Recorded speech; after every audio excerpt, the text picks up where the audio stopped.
Melihat orang lalu lalang di bandara, pemuda ini terlihat gugup. Tiba-tiba tanda gantung terlepas karena kesalahan pekerja. Menabrak lampu dan rusak. Melukai seorang anak laki-laki.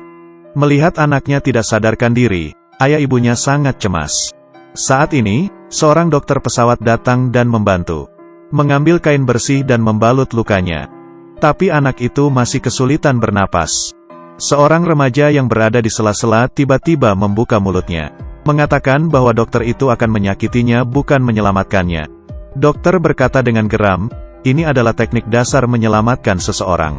Apakah saya tidak tahu di mana letak arteri karotis?" Remaja tersebut mengatakan bahwa jika dia orang dewasa, maka itu tepat. Tapi arteri karotis anak itu masuk. Dari Anda menahan trakeanya. Dia berkata sambil maju dan mengambil tangan dokter. Digerakkan ke atas 2 cm, benar saja bocah itu berhasil bernapas. Tapi dia masih terus memeriksa anak itu. Membuka pakaiannya dan melihat pecahan kaca. Remaja ini tahu bahwa kondisi anak itu buruk. Jadi dia meletakkan tangan bocah itu di lantai. Gambaran lengkap meridian tubuh manusia tiba-tiba muncul di benaknya. Setelah dianalisis, remaja tersebut yakin bahwa bocah tersebut menderita pneumotoraks. Ini adalah penyakit yang sangat mematikan dan langka. Kemudian remaja itu bertanya apa ada yang punya pisau dan alkohol. Tapi dua barang ini tidak boleh dibawa masuk ke bandara. Semua orang tidak punya. Setelah itu, dia pergi perlahan. Orang tua dengan anak laki-laki yang linglung. Ternyata dia mendatangi satpam bandara. Minta pisau dan alkohol. Dihadapkan dengan pertanyaan, remaja ini terdiam. Dia tidak bisa berkata apa-apa. Jadi satpam tidak bisa memberikan padanya. Dengan cepat remaja itu mengambil pisau dan berlari. Kali ini, ibu anak laki-laki itu datang untuk menjelaskan dan membantunya. Setelah mendapatkan semua peralatan tersebut, ia mulai merawat anak itu. Mulai dari menuangkan alkohol di atas badannya. Potong tabung plastik dan masukkan ke dalam botol. Nilai spesifik dari pneumotoraks muncul di benak saya. Memeriksa bagian tubuhnya lalu melubanginya. Memasukkan tabung plastik dan ujung selang. Saat ini, gelembung muncul di dalam botol. Ternyata ini adalah prinsip katup satu arah. Untuk membantu anak ini mengeluarkan udara lebih dari paru-parunya. Setelah beberapa perawatan, bocah itu benar-benar mendapatkan kembali napas spontannya. Semua orang yang hadir bertepuk tangan atas penampilan luar biasa dari remaja tersebut. Anak ini yang tidak bisa berkomunikasi secara normal, sekarang telah menjadi pahlawan, menyelamatkan seorang anak. Seorang ahli bedah jenius dengan autisme. Seorang anak autis. Dengan alat sederhana, menyelamatkan hidup seorang anak, dia bernama Sean. Orang tua anak itu sangat berterima kasih padanya. Ajak dia ke rumah sakit, Sean dengan senang hati menerimanya. Karena kesanalah dia akan pergi. Di dalam ambulans, dia menemukan kelainan pada elektrokardiogram. Tetapi staf medis tidak setuju dengannya. Lagi pula, tidak ada yang melihat mesin itu dengan bingung. Tapi Sean yang tidak pandai berkomunikasi. Sesampainya di rumah sakit, dia ikut berlari mengikuti anak itu. Sean memberitahu dokter untuk melakukan elektrokardiogram. Setelah bersusah payah, dia akhirnya mengatakannya. Tetapi dokter profesional tidak mengomentarinya apa yang dia katakan. Sean tidak mau menyerah, dia kembali mencobanya. Jadi satpam membawa dia keluar. Mereka tidak mengizinkannya masuk. Namun, keamanan telah lama ada pada orang yang mencurigakan ini. Dalam keputusasaan, Sane menyaksikan tetesan hujan di luar rumah sakit.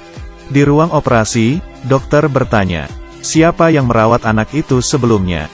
Apakah Anda melihat elektrokardiogram?" Tapi Neil menjawab tidak perlu. Namun ketika sedang mengoperasinya, dia menemukan kelainan pada mesin jantung. Jadi dia bertanya pada Xiaobu, "Mengapa Anda ingin melakukan elektrokardiogram?" Dia kemudian berkata yang merawatnya seorang anak muda. Untuk mencari tahu kenapa. Kemudian mereka berdua mencari Sean. Setelah melihat Sean, saat ditanya alasannya, Sean kembali terdiam. Dia berkata belum selesai. Kemudian dokter itu bertanya apa artinya. Sean dengan susah payah mengatakan, "Efusi perikardial." Pada saat ini, teleponnya berdering. Asistennya berkata tidak ada yang aneh dengan mesin jantung. Dokter merasa kesal karena sudah membuang waktu. Dia pergi meninggalkan Sean. Sekarang tampilan tubuh manusia muncul lagi di benak Sean. Dia sangat yakin tubuh anak itu ada masalah. Dokter kecil itu mengajak Sean masuk ke ruang operasi. Ketika tiba di sana, gambar itu masih muncul di benak Sean. Tiba-tiba dia berkata itu ada di sana. Tapi para dokter melihatnya tidak ada yang aneh dan normal. Tapi dokter yang berpengalaman juga melihat hal yang aneh pada mesin itu. Jadi dia kembali melakukan pemeriksaan jantung internal. Benar saja, dia menemukan serpihan kaca sebesar semut. Dokter yang sudah lama bekerja ini melihat ke arah Sean. Ternyata apa yang dikatakannya memang benar. Sean bisa menganalisa jantung yang tidak normal. Mungkin karena Sean yang tidak normal berkomunikasi. Bocah autisme ini adalah seorang ahli bedah yang jenius. Pamannya adalah direktur rumah sakit ini.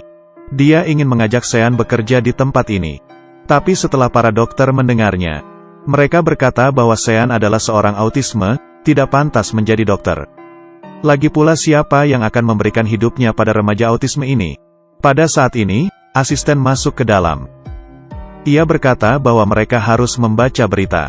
Kemudian mereka mengeluarkan handphone dan membacanya. Di dalamnya ada video bagaimana Sean menyelamatkan anak itu. Dalam beberapa jam, jutaan orang menontonnya. Selama perawatan, mereka berkata bahwa Sean adalah salah satu dokter di RS ini. Dalam keadaan darurat, tidak tahu harus berbuat apa. Meskipun Sean membuat RS ini terkenal, tapi para dokter masih belum bisa menerimanya. Jika mereka tidak setuju, reputasi RS ini bisa menjadi buruk. Setelah mempertimbangkan, akhirnya mereka memutuskan untuk mengadakan acara untuknya. Sean dengan cemas berdiri. Menghadapi banyak orang, membuatnya tidak nyaman. Dia ingat masa lalunya. Sejak kecil, Sean dibuli teman-temannya. Dikeluarkan dari sekolah karena autis. Di rumah dia juga dipukuli ayahnya. Tetapi dia punya seorang adik laki-laki. Adik ini yang selalu melindunginya ketika dibuli. Dia melawan teman-temannya, membuat hatinya merasa aman dan hangat. Dia juga melindunginya dari ayahnya. Pada suatu hari, mereka bersembunyi. Karena tidak hati-hati dia terjatuh. Jika dia tahu medis pada saat itu, dia pasti bisa menyelamatkan nyawa adiknya. Maka sejak saat itu dia ingin menjadi dokter. Dia menyimpan pisau bedah yang diberikan adiknya. Karena adiknya berkata padanya, "Kamu sangat pandai, kamu bisa melakukan apapun. Aku bangga padamu, Sean." Episode pertama Good Doctor sudah berakhir. Dan cerita Sean baru saja dimulai.